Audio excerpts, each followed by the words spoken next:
Before we begin, I want to ask you to subscribe to my channel for more stories like this. And don't forget to share your thoughts in the comments. I really want to hear your experiences. It started with a laugh. A mocking, sharp laugh that cut through the warm, twinkling lights of our living room. "Time to pay up," he said, leaning back with that smug grin I hated. I froze, holding the Christmas ornament in my hand, pretending I hadn't heard.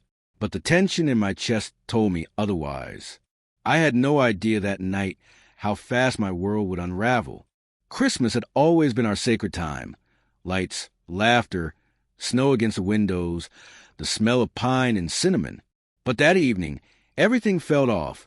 From the way my wife smiled at me to the subtle, almost invisible sighs she let out when she thought I wasn't looking. In the weeks leading up to that night, I noticed things I tried to ignore. Her phone always face down on the counter. Calls she said were work-related that she answered in another room. Excuses for sudden meetings or late nights. I questioned myself constantly. Maybe I was imagining it. Maybe I was being paranoid. But the intuition in my gut, the one that never lies, was growing louder every day. I remembered one afternoon vividly. I came home early, hoping to surprise her with a new decoration I'd found. Instead, I found her in the kitchen, texting quickly, flushing slightly when she noticed me. She smiled a little too brightly, closed the app with a flick of her thumb, and said, "Just work, babe. Don't worry." I nodded, forcing a smile, but something inside me twisted.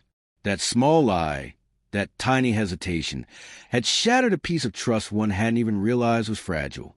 The weeks passed, each day a quiet test of patience and self-doubt.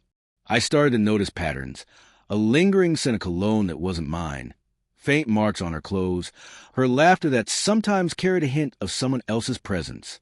I asked her about them once, gently, hoping I was wrong. She brushed me off, telling me I was imagining things, that I was overthinking. And I wanted to believe her so badly that I nearly did. Then came Christmas Eve. The house was alive with the sound of a crackling fire, soft carols playing in the background. I thought we'd finally have our moment, the cozy, perfect Christmas we'd planned. But that's when he appeared. He wasn't supposed to be here. I didn't know him well, only that my wife had invited a friend from work over, and there he was, leaning casually, smirking as if he owned the night. My heart sank as I watched her laugh at his jokes, leaning a little too close, touching his arm lightly when she laughed. My hands went cold. I felt invisible in the home we had built, a stranger at the table of my own life. I tried to focus on small things, the decoration on the mantel, the lights on the tree, pretending nothing was wrong. But the words he had said earlier that evening, "Time to pay up," kept echoing in my mind. They weren't just about a bet or a joke. They were a warning, a prelude. Later, I found the truth accidentally. Her phone left unattended. A message thread that wasn't meant for me. Months of hidden conversations, secret plans, laughter shared behind my back. Each text felt like a knife, cutting to the years of love I had given freely. My stomach churned, my hands trembled. I couldn't breathe. I confronted her quietly, in the bedroom, away from the fire and lights. I wanted words, not yelling. I wanted truth. "Why?" I asked, my voice barely more than a whisper. She didn't deny it at first. She said she felt lonely, neglected, that she hadn't meant for it to happen, but that it did.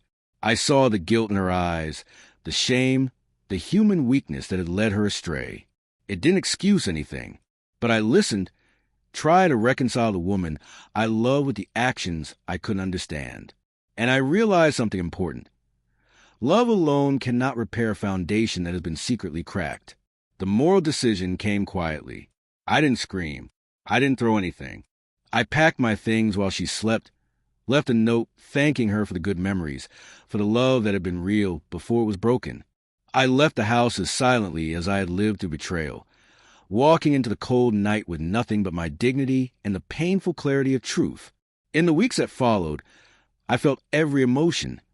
Heartbreak, loneliness, anger, but also relief. Relief that I didn't have to pretend. Relief that I had taken control of my life again. Relief that I could begin to heal. I replayed memories in my head, each one now tinged with new meaning. The laughter, the quiet mornings, the whispered promises. They weren't lies, not exactly. They were moments of real love that had been overshadowed by deceit. I think about her sometimes, about the choices we make when we are unhappy, about the human weaknesses that can betray even the deepest bonds. But I don't regret walking away. That night taught me a powerful lesson. You can love someone completely and still know when it's time to protect yourself.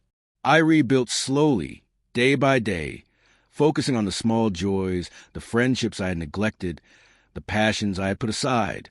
I allowed myself to grieve, to remember, and eventually to forgive, not her, not fully, but the situation, the frailty of human choices, and the lessons that life demanded I learn. If you're listening, maybe you've experienced betrayal. Maybe you felt the quiet dread of suspicion, the slow burn of heartbreak. Know this: acknowledging the truth, confronting it, and walking away when necessary is not weakness. It's survival, it's strength, it's self-respect. So thank you for listening. Please subscribe to my channel for more stories like this. And don't forget to share your thoughts in the comments. Have you ever faced betrayal during what was supposed to be a joyful moment? How did you find the courage to move forward? I'd love to hear your story.